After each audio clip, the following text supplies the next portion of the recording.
Greetings, friends. That Gaming Author here, and welcome back to more Let's Play Final Fantasy IV.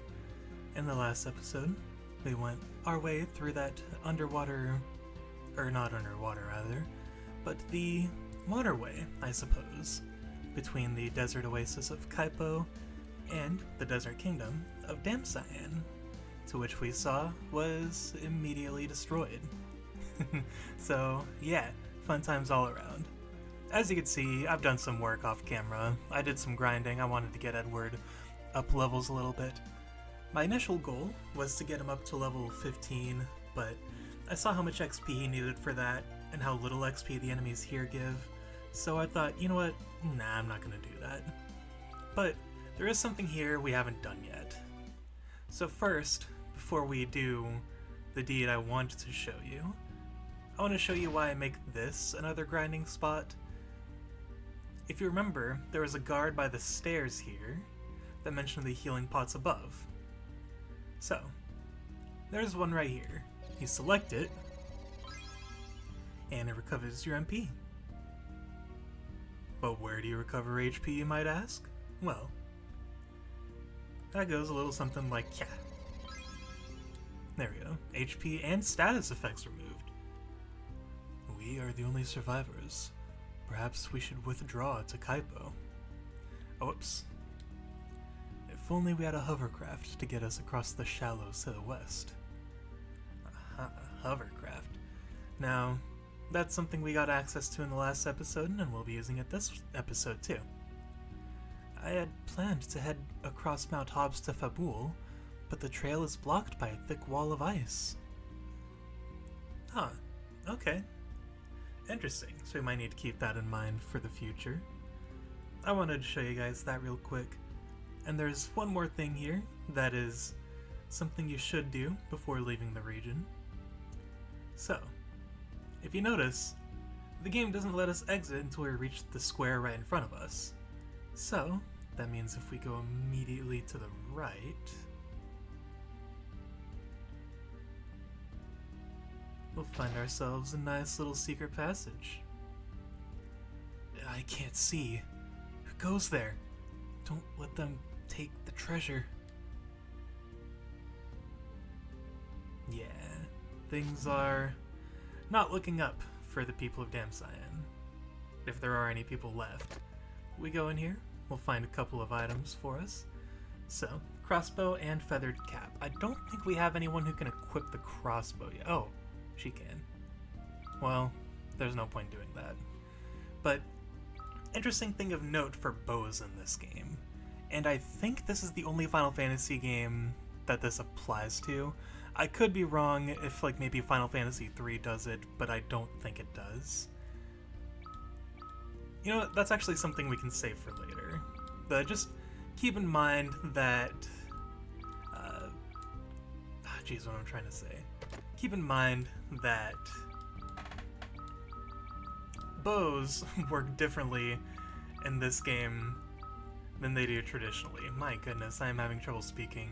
I think it's just because I was focusing too much on the menus, and that sort of screwed me up. Actually, we may, if I'm recalling correctly, we may be able to cover that here. So before we check the chests, yay, holy arrows. Now, let me go ahead and organize real quick. Let's find the holy arrows. Yeah, look at that. A bundle of 10. So, I guess that's exactly what I was going to go over. Bows work differently in this game, and if we were to equip them on Rydia, I could demonstrate, but Rydia's not the person we want using bows right now. This game has ammo, so you have a limited number of arrows, and that's a good thing to keep in mind, and thankfully we just found a good stock of them, so the game's like, hey, you know, if you want to use this bow, you can. But I'm like, you know what, we're fine. Rydia's current item is really good, so I really don't mind. Okay, and then the chests just had regular loot in them. We did get Neither out of them, though, and that's always a plus. So I think that's it for Damcyan's treasures. But I do want to head over this way, just in case. I don't think there's anything this way, but like I said, this is ultimately just a precautionary measure. If there was, there'd be a door right there. Okay, yeah, there's nothing. That means it's time to move on. let's hop on our hovercraft and then zoom across these shallows here, which will lead us to this cave. The Antlion's Den. Oh, and we immediately get into a fight. Oh, Domovoy. Now that's a new enemy. It's basically just an upgraded goblin. Don't really need to worry about it. I think it can also drop the goblin summon, but I could be wrong. Okay, and I figured Edward would do enough damage. Something you'll note about Edward pretty quickly is that he's not the strongest. The dude is a bard, and I mean, bards traditionally can be tough with their buffs and things like that, and Edward does have buffs, but in terms of physical strength, he doesn't have much of that.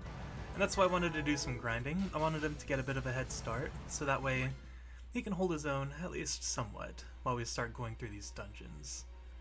Okay, so I think we want to go down here first. Oh, there's a treasure there. Can't... Oh wait, we can access it this way. Yeah. I need to be a little more decisive about where I'm going, but I'm also being deliberate in terms of where I'm going. Ooh, Adamantus. Or Adamantoise, however you pronounce that. If you know the actual pronunciation, please let me know. You know what? We'll have him attack the goblin. And Rydia should be able to deal a fair amount of damage with the ice rod, because I think it's weak to ice. Yeah, look at that. That was almost enough to kill it, I think. And I don't think we need to heal yet. I feel like we haven't lost enough HP to justify that necessarily. Oh, and immediately 2 more enemies that are completely new. Let's see. Can he attack Leshy? Because I think Leshy is weak to most status ailments. Okay, yeah. That's another thing to note about Edward. He actually is kind of a master of status ailments. That's what Bard's Song does. I'm not really getting the chance to demonstrate it much because battles are just going by so quickly. But Bard's Song can inflict a variety of status ailments. It can confuse, put enemies to sleep. It can silence them, which is very useful when you're fighting mage-based enemies, which there was a lot of during my grinding sessions. And since there's not really anything new going on and we're just going through battles right now, I might as well talk a little bit about that. While I was grinding in the desert outside of Kaipo, you encounter tiny mages, usually in larger groups.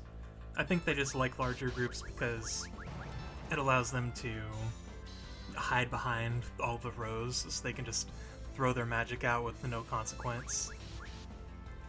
But something I didn't know about them is that, first off, they are weak to silence, so absolutely take advantage of that. What is this encounter rate? No, whatever. We'll take advantage of it just to allow us to talk for a bit.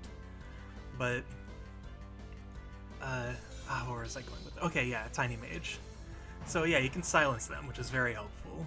And then, there's another status ailment they can be inflicted with, and I believe it's Confuse, if I'm recalling correctly.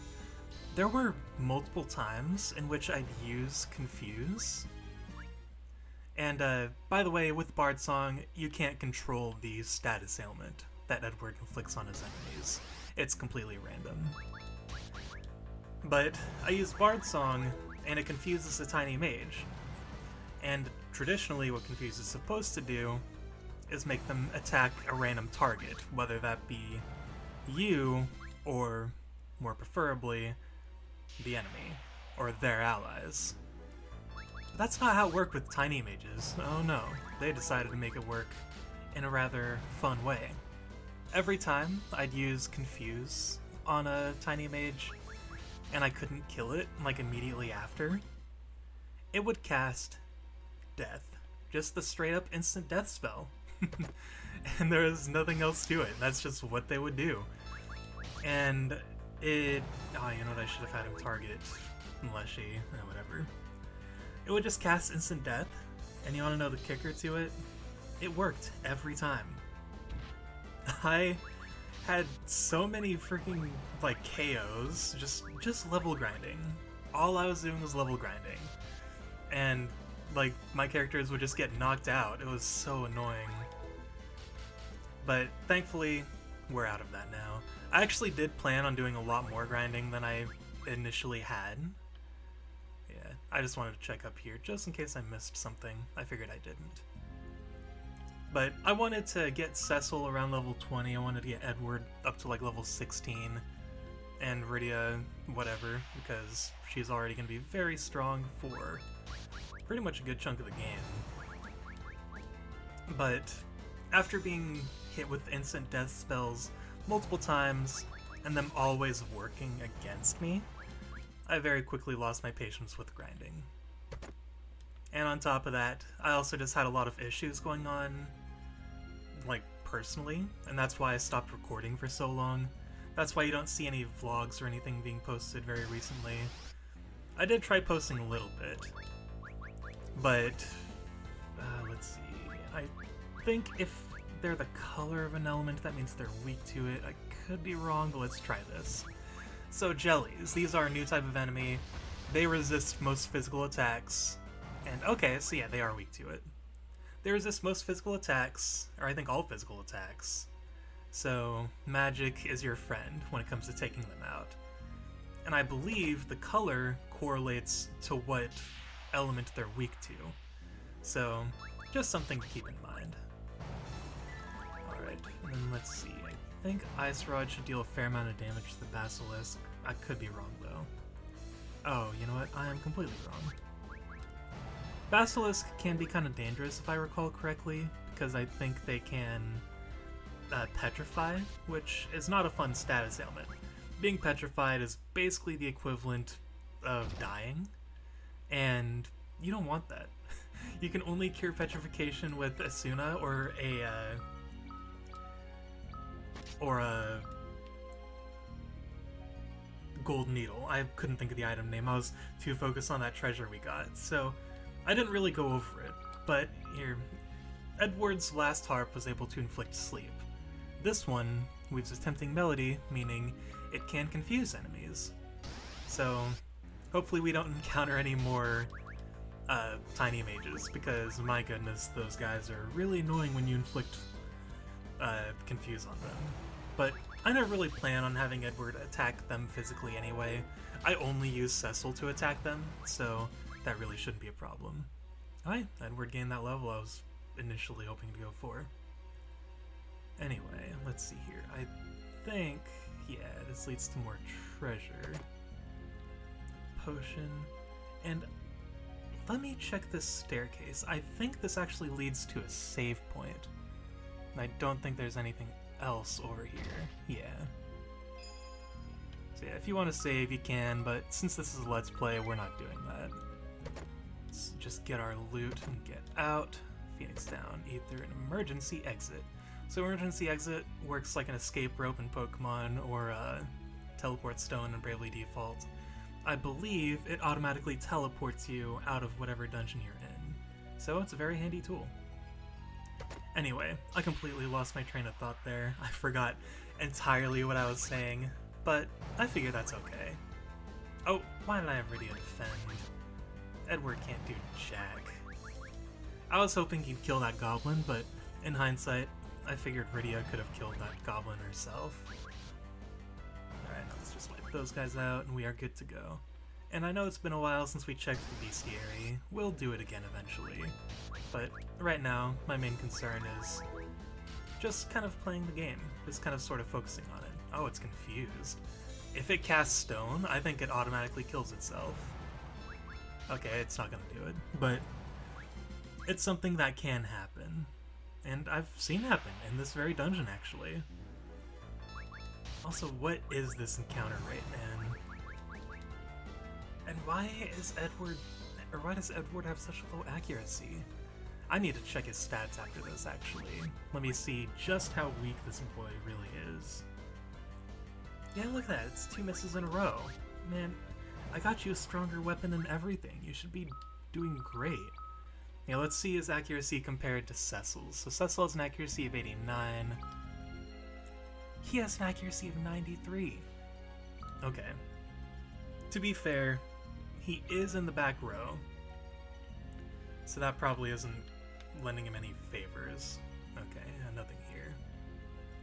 You always want to check, though. Gotta be thorough and diligent and search for secrets. And I believe there should be one more treasure in here, and it should be up this way. Believe it or not, we're actually already almost done with this dungeon. Oh, you know what? I actually think we're almost at the point where the secret is, because I knew there was some sort of secret wall in this dungeon somewhere. I just couldn't remember where exactly, but I think it's coming up. Or it could be a dead end. Well, the game just proved me wrong, that's for sure. It's alright. I'm totally fine with being wrong. Oh, critical hit and confuse. Nice combination, Edward. Alright, let's take that Leshy out. Perfect. And yeah, what is this encounter rate? Like, this is kind of the main reason why I've been keeping myself talking, because I feel like if I was to cut out every fight in this episode, the episode would be nothing. There would be nothing here, guys. Like, I'd be barely commentating, because most of my commentary would be cut off by battles, and, I mean, in this episode alone, we already know just how terrible my train of thought can be. Okay, so it's not exactly necessary, but I will go ahead and cast Cure on the party. And Edward should be fine. He's in the back row. He's not going to take a lot of damage. This is where the antlion lays its eggs.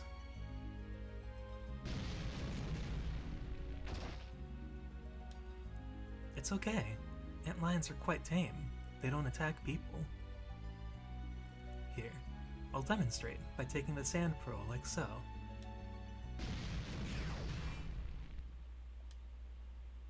Come on, we have to help him. Well, so much for not attacking humans. So, the antlion.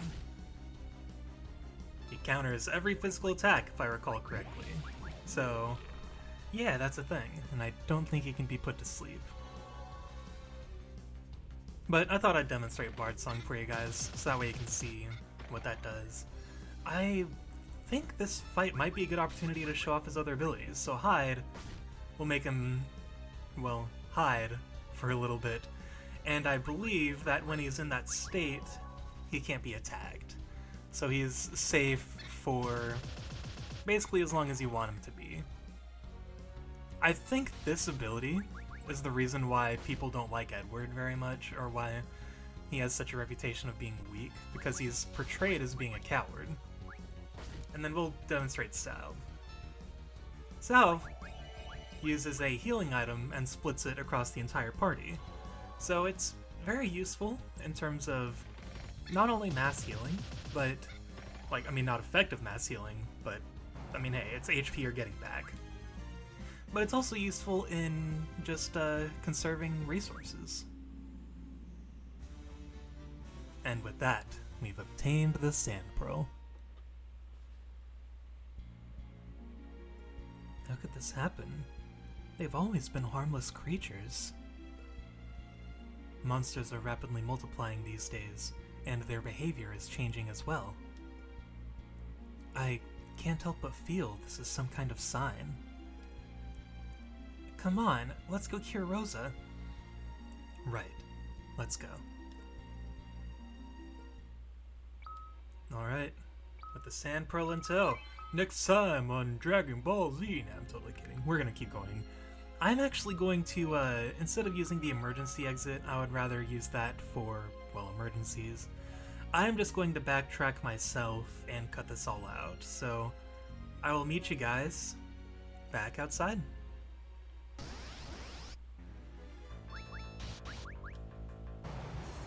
I was literally right by the exit. There we go. And with that, we are back. So as you can see, Edward gained a level. Rydia's very close to gaining a level, but I don't want to risk encountering any more tiny mages. So she is going to be stuck at 17 XP for the time being until we finish this next story beat. So, you may be wondering, how do we get back to Kaipo? Do we have to backtrack all the way through that dungeon over there? Well, if you remember what that old lady near the pot said, she said if we had a hovercraft, we could cross the shallows and reach the desert oasis of Kaipo. So something cool to show you. It may not be able to cross the ocean, but it can cross shallow water, like this pond, so that's pretty cool. Anyway, we've got the Sand Pearl, or Sand Ruby, whatever it's called in this game. Let's go north and deliver it proper. If the NPCs weren't blocking the gosh dang road. There we go. I feel like that tends to happen a lot. Did they say anything new? Okay, that's the same thing. I think the old man has some new dialogue. Oh no, okay. Alright, and like before, the items will come up on our menu. And we'll give Rose the light of the Sand Pearl. Oh. Cecil. You're alive. Thank goodness. How do you feel? I'm fine, but I thought I lost you. They told me you died in mist when the earthquake hit. I'm sorry to have put you through that. Rosa, who is Golbez? He's the new captain of the Red Wings, appointed by the king himself. But the king has been acting strangely. I believe Golbez is manipulating him to collect the crystals for himself. With Mysidia's water crystal in hand, he'll surely go after the others. The fire crystal of Damsayan, the wind crystal of Fabul, and the earth crystal of Troya. The fire crystal has already fallen into his hands. Let me introduce you. Edward is the Prince of Damsayan. Rydia is a summoner from Mist. I wouldn't have been able to get the Sand Pearl and cure your fever without their help. Hi there. Hello, Rydia. Thank you both so much. Cecil, Fabul must be their next target after Damsayan. We must... You have to rest now. Don't worry, we will go to Fabul. But to reach Fabul, we must traverse Mount Hobbs, and the trail is blocked by thick ice. Rydia, can you cast fire? No, I can't. Fire is the most elementary of black magic spells. As a summoner, you... Rosa, stop. You're not coming with us in that condition. I'll be alright, really. And you'll need a white mage. I promise I won't be a burden. Rosa only wishes to be with you, Cecil. Alright. We'll go together. Make sure you get plenty of rest tonight. Cecil, thank you.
Anna? This can't be. Edward, I must leave this world. I must go on to a better place. No, don't go. I can't live without you.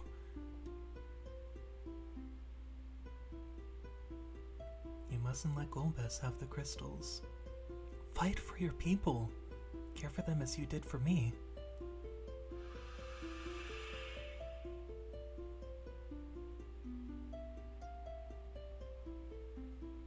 Yes, Anna. I'll do it. I'll fight.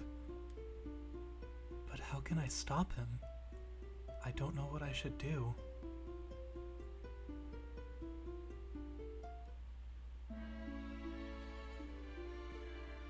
Alright.